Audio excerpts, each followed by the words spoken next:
All right, good evening, everyone. This is the City of Sugar Land Parks Board meeting. It is 5:30. That clock is a little off, just an FYI. On March 12, 2024, I'm calling this Sugar Land Parks Board meeting to an order. Please note that this is a meeting open to the public and is recorded as per the Texas Open Meetings Act, which is available to the public. So the first item we have on here is just want to make sure we start, public comments. Are there any public comments tonight? We have no one signed up. Thank you very much. He's on to talk. Correct. Oh, yeah. Yeah. I can hear myself talking. All right, the second item we have on here is the Roman numeral 3 of our agenda. Consideration of an action on a recommendation for the authorization of the Fort Bend Hike for Hope Volunteer Planning Committee's appeal for fee exemption to the city manager. Ms. Kimberly Terrell, interim director of Parks and Recreation. Good afternoon. Will be presenting tonight. Can I move this thing? Is that move? There's an X right Can I there. turn it off? Yeah, all right, great. Okay. So our fees are set by fee ordinance of the city council. There is an exemption policy that was agreed upon by city council in 2006. That fee ordinance allows for organizations to get fee exemption if they qualify for all of the different items. Those items are be an IRS exempt entity, so be a 501c3. They must reside or have a PO box within the city of Sugar Land city limits. They have to demonstrate that 51% of their membership are city residents. The organization must have a charitable purpose, and they must demonstrate that the fundraiser is for the express benefit of city of Sugar Land residents. And those, Michelle helps us review all of those that come through. We have several that get submitted, and we either approve them or we deny them. This group, the Fort Bend Hike for Hope Volunteer Planning Committee, they submitted a fee exemption for their Brazos River Park event. And they were denied it for the following reasons. One of those reasons was that the organization, it's a national organization. They have an address that is in New York. It's a national membership. So because it's all over the United States, 51% of those members were not in the city of Sugar Land. And I will mention that there is a local Southeast chapter that they could have also filed with the Southeast chapter, but it covers 33 Texas counties. And again, it doesn't meet that criteria. So the appeal process. In that policy, a group can appeal, Michelle denying them, if they come forward to the Parks Board. So the Parks Board then reviews the appeal and makes a recommendation, and the city presents that recommendation to the city manager. So we have Fort Bend Hike for Hope with us tonight. They've asked that we share a video, and do you want to share the video before? Beforehand. So we'll share the video first. If y'all recall, they submitted an appeal last year as well. So you may recall the organization and their appeal from last year. So I'm going to play their video, and then I will give them a chance to speak. And this is the video from the walk from last year. So from April 15th in 2023, this is the video highlighting. Yeah.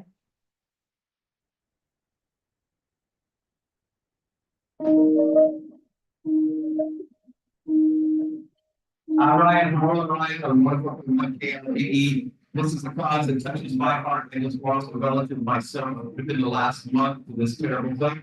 And I want to thank everybody, each and every one of you for being out here. This is awesome. The first annual. As I look across your faces, I can't help but think that each of us has a story, if not several stories, that compelled us to be here to gather in community this morning. So our Hike for Hope today, first and foremost, raises awareness about the stigma about suicide and mental health. The other thing it does is it allows us to go out into the community and bring education, training. We go out to businesses, schools, organizations, anyone wanting to teach employees or students what those risk factors and warning signs are. We have them. We know that suicide is a health issue. And if we can give people the training and education, we can help prevent suicide.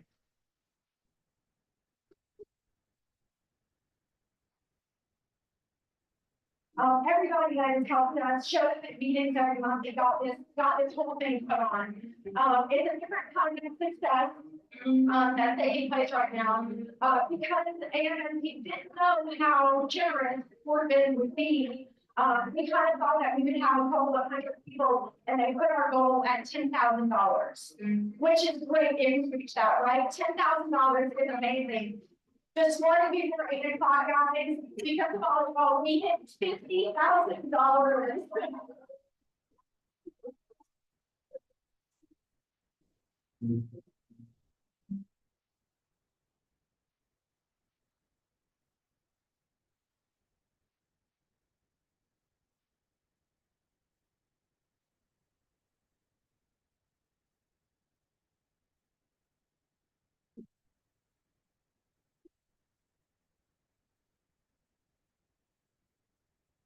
Well, first off, while she's doing that, let me just say thank you guys so much for donating the park last year. As you can see, the event was a huge success. We did end up with over 600 participants, as well as raising over $50,000, which is phenomenal. Half of that money does stay right here locally for the local chapters used to put on programs for the community. This year, we've put on 7, I believe, year to date. Is that year to date? 3 of those were at local elementary schools. So very exciting. So my name is Wendy Flory. I'm a Sugar Land resident for 23 years. And I have with me Gretchen Yax and Gretchen. Sorry, I'm going out of order. Yeah. Why don't you say who you guys are? Yes, Gretchen Yax, Andy Balden, and Monique Bowe. They are all part of our committee. These two are our committee chairs. So they had the idea to get this started last year. I'm the program chair. We have Monique. She is the, what is your? Media. Dana Williams is also here. She does our technology. And then Miss Sugarland team is here as well. Who's Angie's daughter. Yes, so anyhow, yes, my goal this year, our goal is to raise over $50,000. Of course, we want to exceed in what we did last year. Last year was so phenomenal that you guys voted to go ahead and donate the park for us. We had the mayor pro tem come out to the event. He spoke at the beginning. We also had the city of Sugar Land listed as an official sponsor, which was both on our t-shirts that were provided to everyone, as well as on our big sign, which you couldn't see it too good in that picture, but the big white signs that had all the sponsors listed, the city did have a highlighted piece on that. We would love to do those things again this year. I'm sure you guys all know that in 2021, the city of Sugar Land started a mental health initiative where they did art installations at 3 of our community parks. That is one of the main reasons that this park, the Brazos River Park, was selected, because right when you walk into the park, you see that big mural that says, it's okay to not be okay. Thank you. And a little bit nervous. And so Amazing. Thank you. So that is one of the main reasons that it just gives you that immediate hope, and you immediately see, we feel that that principle is of course aligned that with our cause, that we are aligned in unison with the city of Sugar Land in the mental health initiative. Of course, for us, suicide is personal to all of us. Having lost somebody personally, that's why we got involved in this cause. And in this day and age, I'm sure that everyone sitting in this room has been hit by it in one way or another. I could rattle off statistics to you guys, but I don't want to waste time with that. The only one I'll give is that in 2022, which is the last year that we have full data for, 1.7 million attempts were made in the United States. And it's continuing to talk about it and raise awareness and bring hope and education that really does continue to make a difference and reduce that number overall. My personal story and the reason that I got involved is that 11 years ago, my brother-in-law, who was a Sugar Land resident, did die by suicide. And over the course of the last 10 years, unfortunately, I've lost more friends and even had a close personal family member make an attempt. And it's for these reasons that all of us have really just gotten behind this cause and made it important. And at the end of the day, the true goal is hope. It's really, the money is a side thing, truly. At the end of the day, when we left that event last year, the feeling of hope, you could even just tell by watching the video, was you just left with feeling a joy that is, I didn't even expect it, to be honest with you. Going into the event, that being our first one, I did not expect that. And the feeling that you had at the end of it was wonderful. That we had children there, we had all different people from different walks of life. This year, of course, our goal is to continue to bring that hope, hence the name Hype for Hope. But we are even supported by local leaders.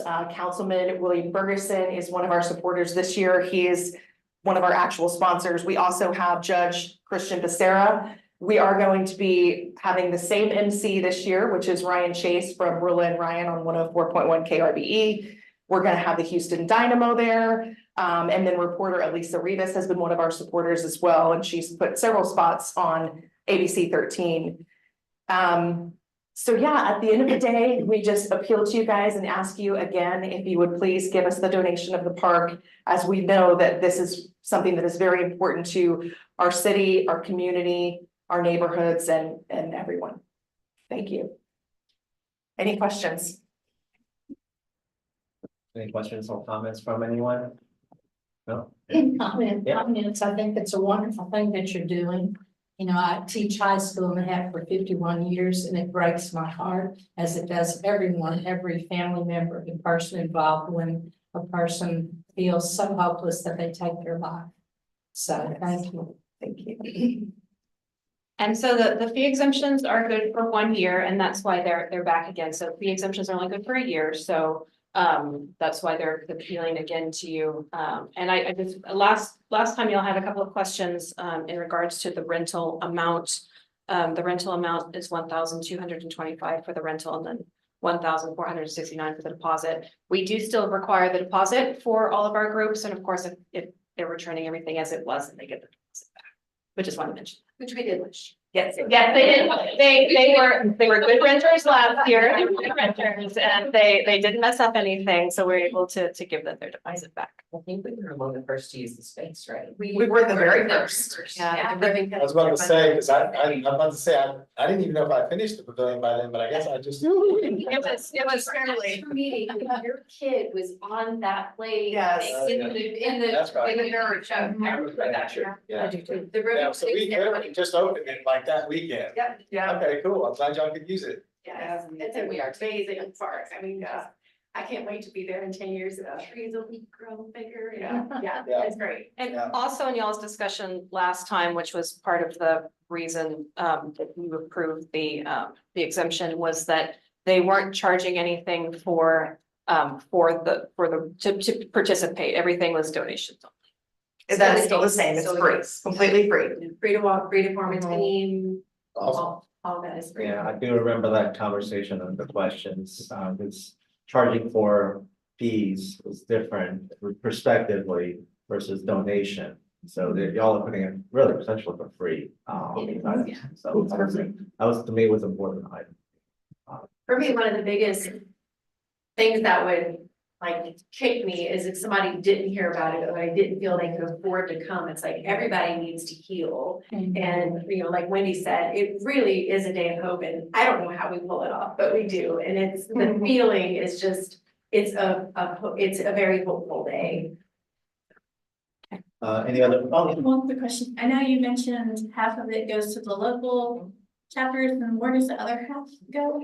Salaries, really. And so you may have heard, I know we talked about this last year, but the phone number 988, it's, some of it is lobbying, some of it is for the full-time salaries of the staff of the American Foundation for Suicide Prevention. And they do things like getting that number passed, so that now the whole US can call 988 and you have a suicide hotline at your fingertips like that, just like 911. Yes. And then also at the national, I'll take this down. Also at the national level, there is a lot of research into suicide. You know, what are the numbers? What are the causes?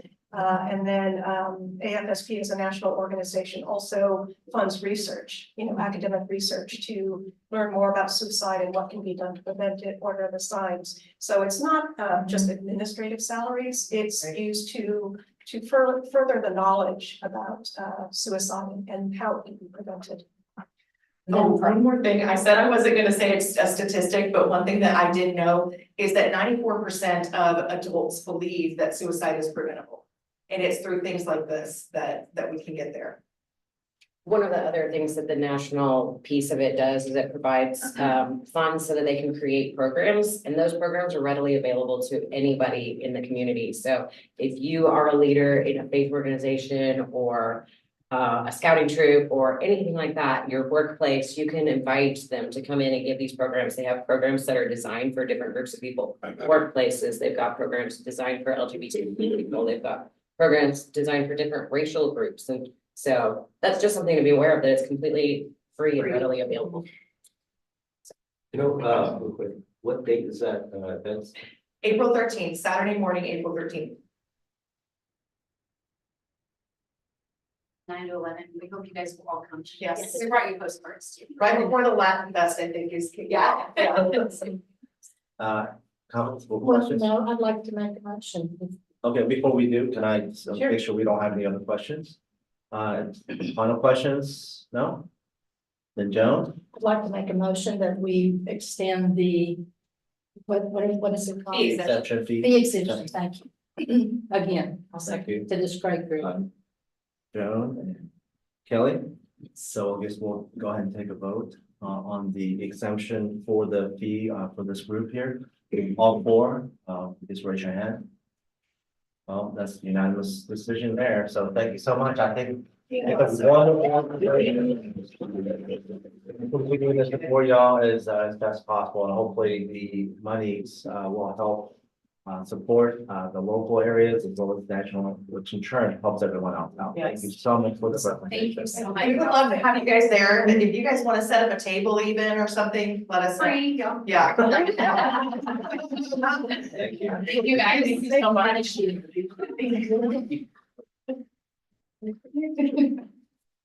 I don't know. Thank you. Bye, guys. See y'all later. Thank you so much. I don't know how this, like, how do I get back to the PowerPoint? Probably in Spanish.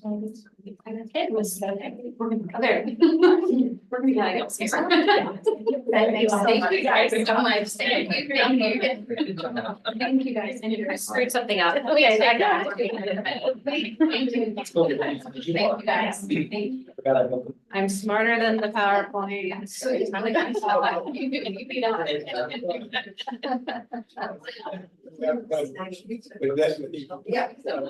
Yes. Yeah. I'm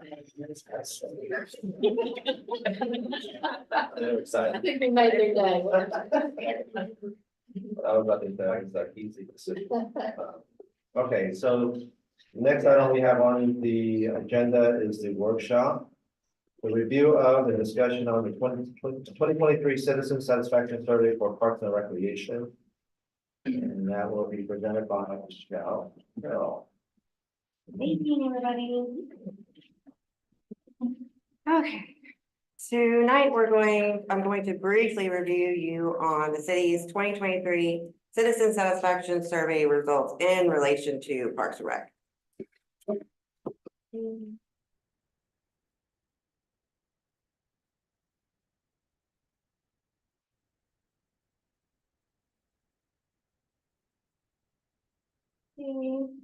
So a little history, since 2005, the city has conducted these surveys every 2 to 3 years. Last survey was conducted in 2020.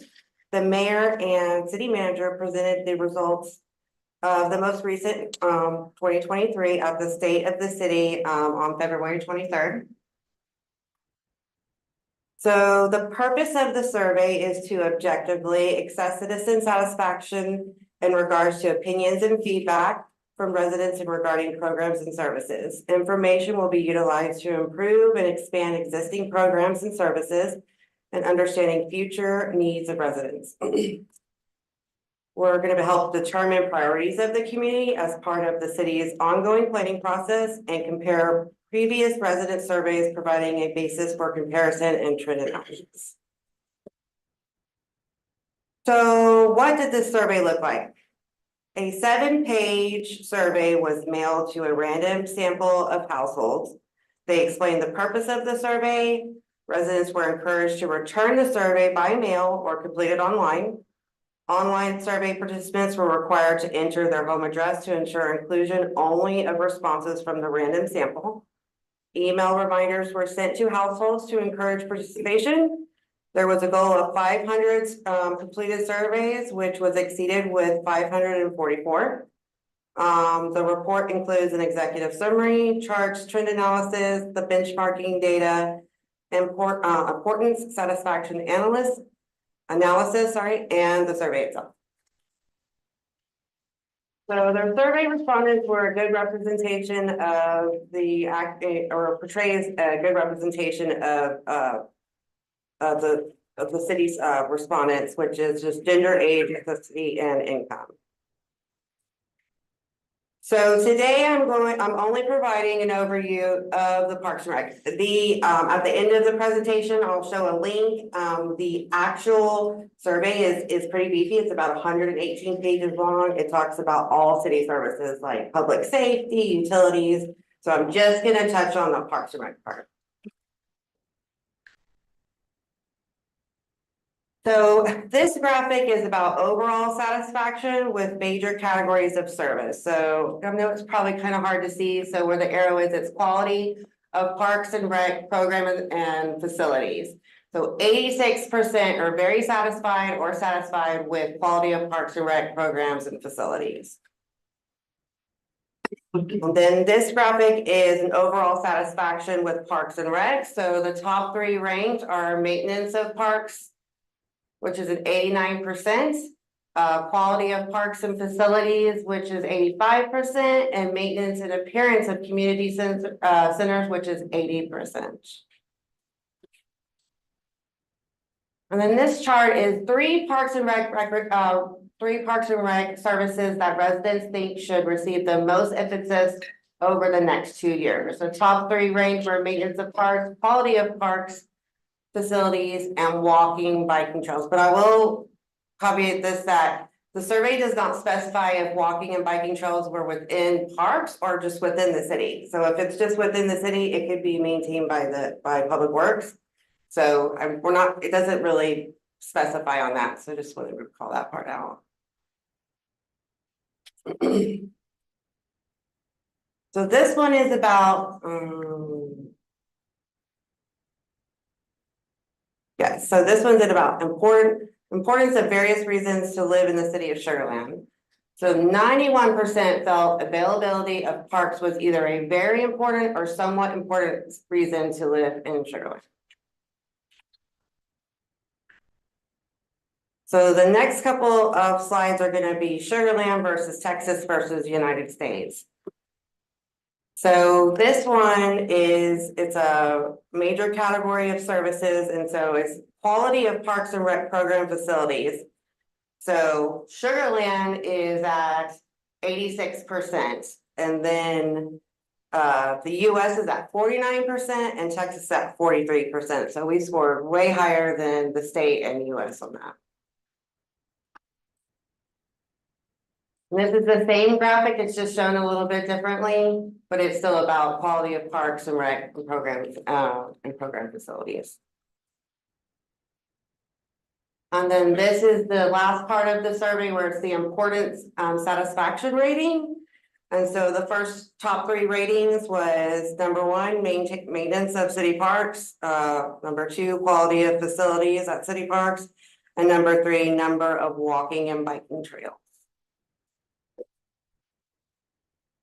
So an overall summary was 79.1% of surveyed residents reported very satisfied or satisfied with the quality of services. This is roughly about 30% higher than the national average of 49% and the Texas average of 50%.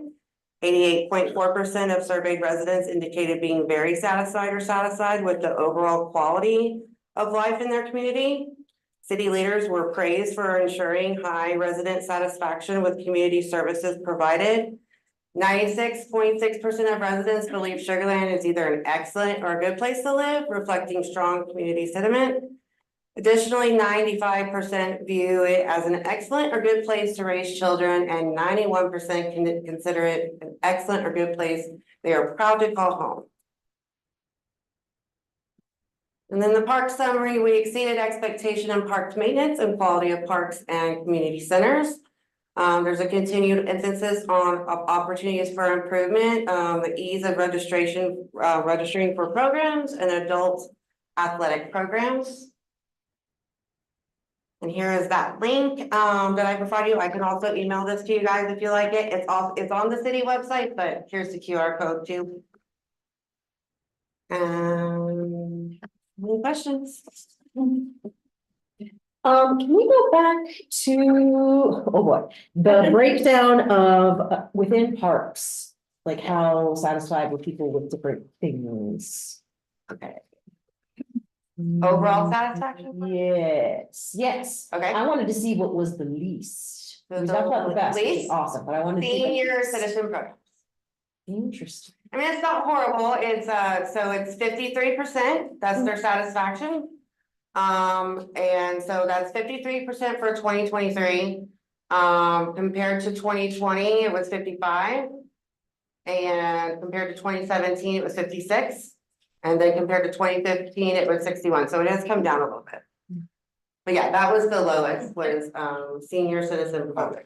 And I think that you'll find it, it's always interesting to me that, you see on this chart that we've got the results from 2023, 2020, 2017, and 2015. And the results are always every year over year, they're so very close to each other. It's like the things that were at the top in 2020 are at the top still in 2023. So I always find that very interesting. Yeah, that's what I could see when I was really checking into it, was they're always just right next to each other. Joan, I think you had a question. Did they write any comments, like was it that they couldn't get into the program or? I couldn't find that any. it's too crowded? I didn't find any direct comments, especially anything about senior center.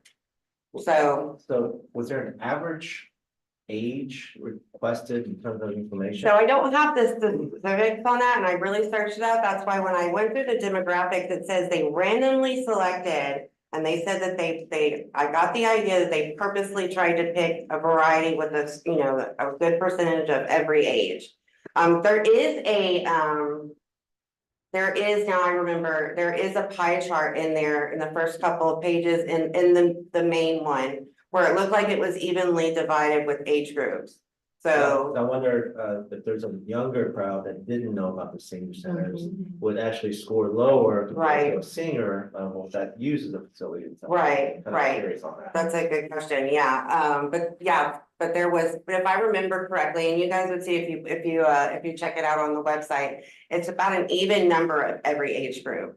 So it was interesting. There's another one that we didn't touch on, was with social media, which I was interested in, is like the knowledge of social media, or not even the knowledge, but how much they looked at social media, and there was a lot that didn't. And I thought you would see that maybe in an older age group, and that wasn't the case. It was even the younger age group that wasn't looking at it. So it's just depending on who it went to. So yeah. But this ain't consistent. Yeah. Okay. No, A couple things, couple things. Can we get a copy of the survey? Is that? Absolutely, it's online. It is. And I have the QR code. I just didn't print it out because it's 118 pages. Oh, the questions are 118 pages? No, the whole result. Oh, yeah, So, but and the I think actual that's- survey is at the end of it. Okay, Yeah. But I could send that, I could actually email out just the survey to you guys if you wanted it. It's only like, I think 4 or 5 pages long. No, I'm sorry, it's 7. Or you can send a link. 7 pages. so this kind of ties into another question I have. What you've just given us here, how is that made available, these particular slides you've just shown us? How is that made available online in the future, like meetings, agendas section of the website? Like, do all of these, images you're showing us go onto the website? Yeah, so all of these I pulled from that survey. I pulled out of it. But I mean, like, if I wanted to go back and review it after this meeting, because I can't see that far. Right. So if I want to go back and look, can I look at the March 12th meeting and find the slide? Oh, you yes, just put up? absolutely. So when I emailed you on Friday, the link to this meeting, you can go and click on it, and if you scroll through it, you'll find the survey. Well, you'll find the whole result and the survey. But I don't want the whole survey. What I want is just what you've just shown us, because it's not. You want the PowerPoint? Right. Oh, I can Because email you what a I- PowerPoint. Yeah, because what, I guess, can we do that going forward? Sure. So that whenever we put a PowerPoint up from anybody, Mhm. that it's then available Absolutely. with the meeting. Yeah, no, absolutely. Okay, yeah, because we only got the one page. Got you. Yeah, got you. Okay, And I thank think it's also on the city's, any agenda item on the city's website, you can click on agenda and it usually has the PowerPoint on the city's website. Yeah, absolutely. But it did, I mean, I looked today, we've got what we've got here, not that. You're I saying. think it after might the post fact? later, the PowerPoint, does it not post necessarily? I'm sorry, I'm looking at city sector. It posts later, but it may not be there right now. Yeah. Oh, okay, great, thank you. Kelsey? Follow-up question to my previous question, and I guess you alluded to it in the last slides, with opportunities for improvement. I mean, everything's pretty highly ranked, but looking at the things that are the least highly ranked, are there any, has that spurred any action in Parks and Rec? We just got this, but I'm gonna let Kimberly or William answer to that. Yes, absolutely. These are things that we look at as a group and look at where we're constantly looking to improve. Ease of registering for city programs is something that we've been actively working on. As we've ranked pretty low in the past on that one. Also, I mean, all of these, right? Quality of outdoor athletic fields, there's a project we're working on currently on athletic fields, the registry of programs. So these are absolutely things that we review with our staff and we work on ways that we can improve some of these things. The question about seniors is always difficult.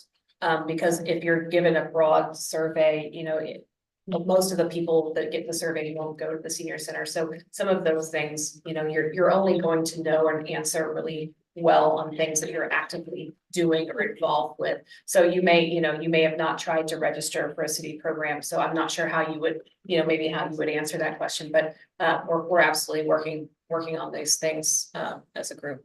William, did you want to add anything? Yeah, Kimberly, I did.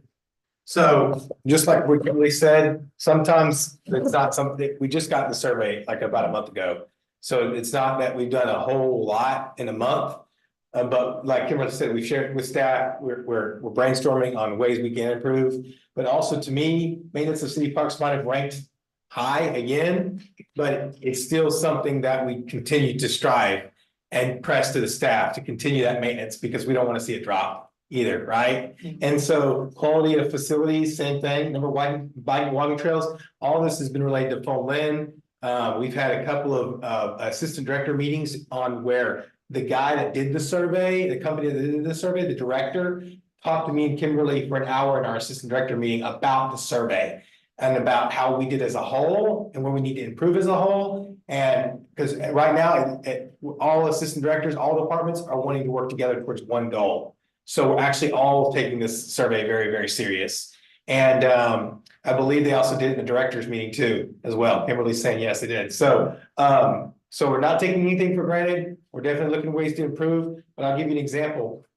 Like we know, y'all know that we're working on a senior center, hopefully for a future bond election. And we're taking all this into consideration. All the in-city surveys, any feedback we get from social media with Michelle's help and this survey, we're saying, okay, how do we make the senior center better considering some of these things that we're needing to improve upon? So continuously, but yes, short term for sure. Walking, biking trails, shade always tends to come up in our surveys. It's not shade on this one, but in city, they wanted shade. And that and more trails always seems to come up a lot. So we're also looking at ways, well, how do we build stuff like a senior center to include more trails around the senior center? So the parking lot is multiple. So me and Kimberly, Phone Lynn, Michelle, we're constantly trying to say, okay, how do we use these surveys for future projects? And then how do we use these surveys to show staff, good job, but let's continue. Does that help? Well, and another good point is one of the highest things that's all over the survey for parks is the maintenance of city parks. Like it looks great, but also on this slide right here, the residents think what you should improve on in the next or the most emphasis in the next 2 years is the maintenance of city parks. It's there again. So even though they're like you're doing great, they still want you to improve on it. Keep doing it. So yeah. So I have a question. Knowing that we have, the Sugar Land has about 110,000 people currently in the resident. I know that 500 was a goal as a Sugar Land for this specific survey. Is that an appropriate number? 500 versus 110,000? According to the director that gave us our synopsis, yes. Okay. According to the ETC Institute they've been using, that was they used the population to find a goal of how many they wanted respondents, and they So they- exceeded that, so. Okay, so they give you a recommendation of a number to target, and we exceeded that by 44. Correct. They do a lot of that targeting. They do all that reaching out. Their goal is to get above 500 or 500 or more, and they exceeded that. Based That on was the- based on their Perfect. standards, Perfect. Thank and you. they do them nationwide. Perfect, thank you, sir. Kelly? Quick follow-up on that. Do we have any idea how many surveys were actually sent out? I understand the goal is 500 to, get responses back, but how many were sent? All I saw was the goal was completed, the goal was to get 500 back. I didn't actually see what the total number He is. might have told us in our meeting how many he sent out, but I cannot remember. All I know is that they exceeded their goal. It's it was- possible it's in the survey as a whole, but I'd have to go back and look. There was some no responses, so it was well over the 544 mark. On the slide where you have the trends of the last 3 rounds of surveys, you noted that they pretty much tracked, in a similar kind of, I guess, like, top to bottom. Do you have data for previous surveys? Because I think you said maybe it goes back further than 2015. Does it essentially follow the same trend? So online, the same place where you'd find the 2023 survey, they have listed all the other surveys. I think it goes back to 2012 at least, maybe a little bit before then. I would think that it's loaded in there. They didn't compare anything in this survey past 2015. Okay, So but you would the assume data is there that though. there aren't any like unusual outliers in that previous data. I didn't see any, but I only went back so far. So, but it's there. The data's there. It's a beefy document. Any other comments from Heather? Yeah, I'll just make a comment and say, congratulations to the city of Sugar Land and your staff, William and Kimberly. You guys do a great job, and I agree with a lot of the responses from the survey about, the maintenance of the parks and how they're maintained are awesome, and just the quality of the parks. I know my family and plenty of our friends enjoy the parks here, so just congratulations on that and keep up the great work. And I'm glad to hear that you said there's gonna be like one goal that you guys are gonna try and create based off of this information. So is that something we would hear in the future about, or be able to know what that goal would be? Would that be shared? Maybe we can certainly continue to update y'all on the projects. We can talk about that moving forward. Yeah. Great, thanks. Any other comments or questions? All right, well, thank you so much, Michelle. Thank you. Appreciate your help and your information. I'm sure that data is pretty big. Yes. There was, I just glanced at the survey to see if I could get an answer to the number of people that were surveyed. There was an open-ended question as part of that too. So there's pages and pages and pages and pages of responses to that open-ended question if y'all are interested in that.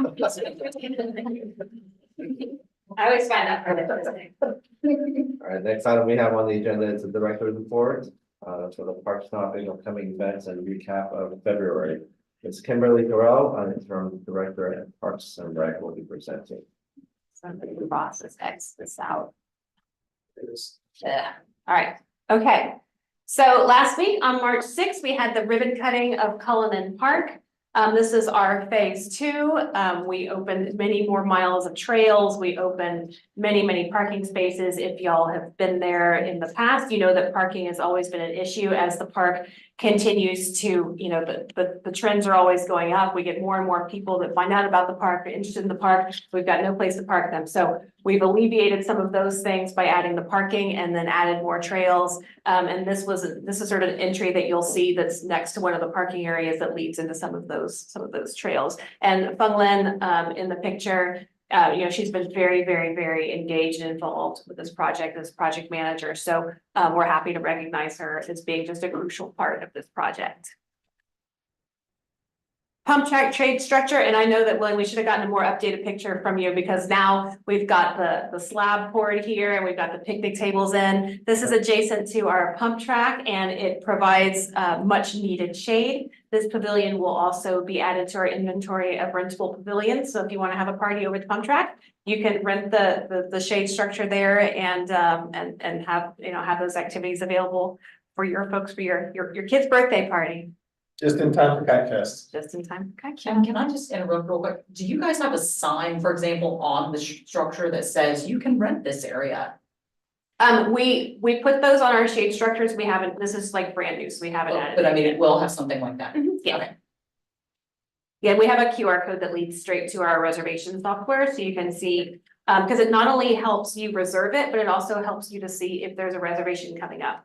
Because if you're gonna hunker down and be like, hey, I'm gonna commandeer this place for my kid's birthday party, but then you find out there's a rental in an hour, you might not, you might go elsewhere.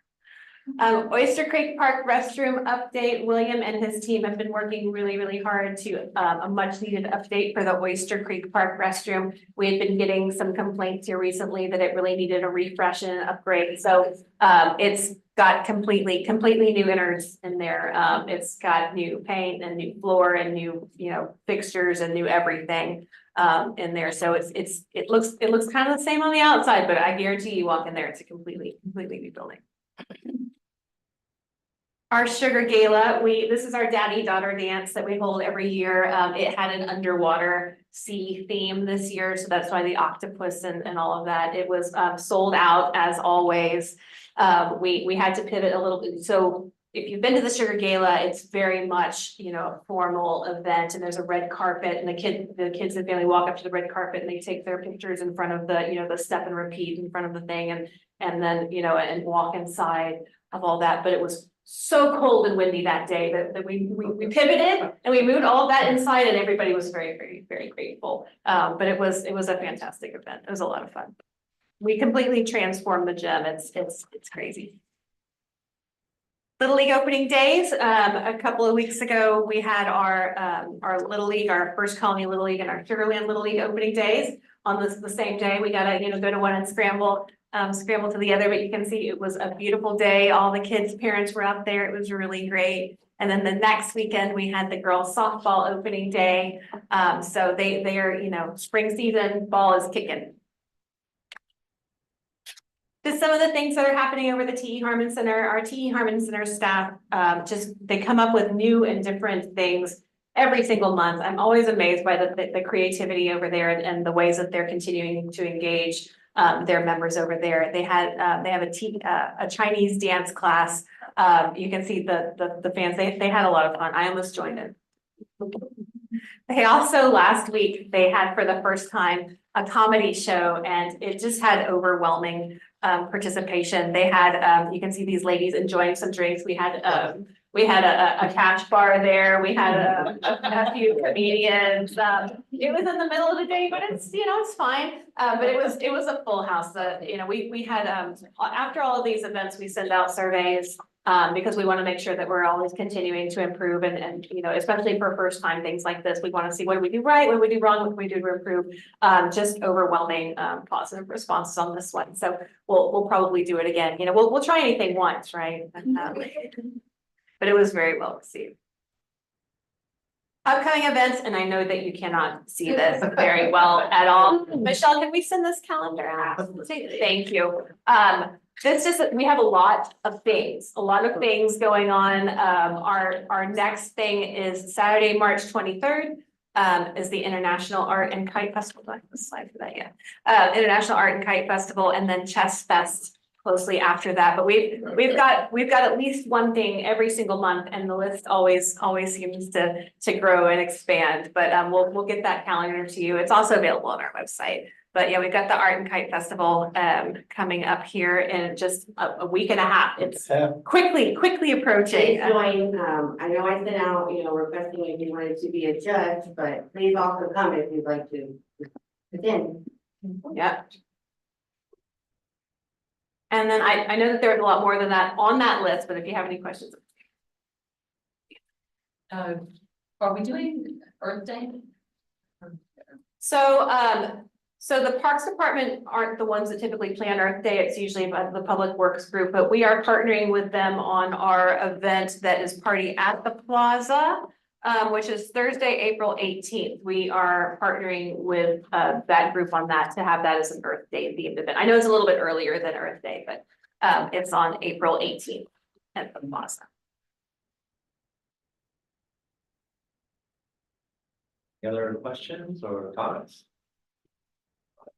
I think y'all are doing a fantastic job. Maybe to piggyback on what Heather was stating earlier, the parks is awesome. We have a chance to run through it as you go. Gets bigger and better, or at least access wise for me. Yep, spring has sprung out there. The blue bonnets are out at Brazos River Park and Memorial Park. You'll see them out there. My husband always, teases me. He's like, well, those aren't wildflowers. Like y'all planted those. Yes, the hard work of Buckland and her group and volunteers and everybody. Yes, I guess you have a point. Those maybe aren't wildflowers, but A lot of people. I can say the next year they've been wildflowers because they planted themselves. Like I don't know, but he argues with me that they aren't wildflowers, It's but been 6 years, so they're wild now. that's what you can tell him that next time you see I him. will tell him. But the blooms are starting to pop out there. We've got the They're red, really going crazy out there. yeah, the wildflowers and the red buds are blooming and the Which area in the park is this? We see it mostly along Brazos River Park and down that road that goes to Memorial Park, so both sides of the road. So the entrance to Brazos River Park, like all that kind of higher growth area, like where we tractor mow. So like along the road, we'll finish mow, but then on the, like between like the levee and where we finish mow, there's some taller grass, it's all in there on both sides of the road. And we've done really heavily on that connector road that connects you from Brazos River Park to Memorial Park.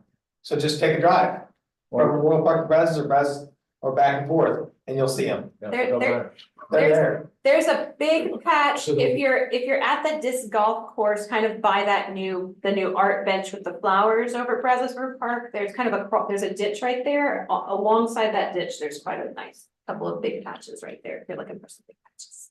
Is there a patch over by like the water team?